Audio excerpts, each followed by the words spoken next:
markazida yana bittasi borda.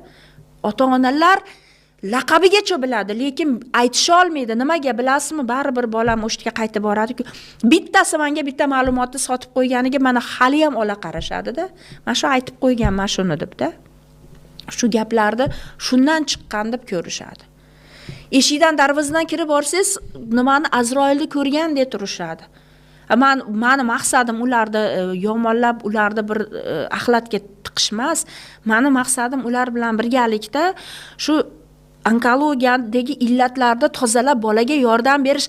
Agar onkologiyada qo'zichoq yoki botaloq, echkilar yoki kimdir haligi bir nimalar yotganda ham mayliydi-da, bilasizmi? Bu odam bolasi-ku.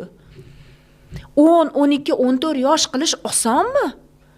Qanchasi o'lib ketdi? Yana bizi o'zbek xalqimiz nimaki, yo'q, qo'ying mayli, doktor, nima qilmaylik, baribir nima bo'lsa ham bolamga oxirigacha qarashdi-ku. Yaqinda qirg'iz bola o'lib qoldi-da, xatolar tufayli degan vrachda xatosi tufayli qirg'iz bola o'lib qoldi. Nima qildi bilasizmi? Sudga berdi. O'sha qirg'iz oilasi sudga berdi. Nima, biz shunchalik bizni go'daylarimiz joni arzonmi? Biz o'zimiz nima qila olmaymizmi?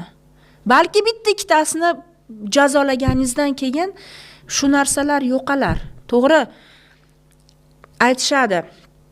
Vrachda oyligi o'zi kam-ku, o'shaning uchun olamiz deyshadi. To'g'ri.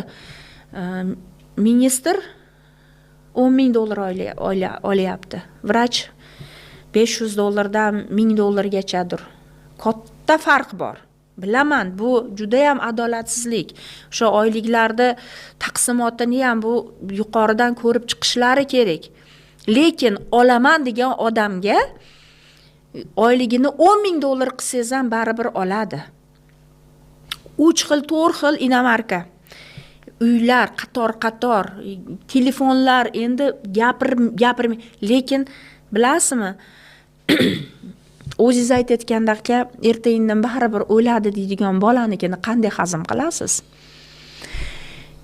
Buni yutish uchun yo shayton, yo bo'lmasam bir maxluq bo'lish kerak-da. Bundan ortiq men gap ham topa olmayman, Zamira. Men onalar kelib yig'laydi, siqtaydi,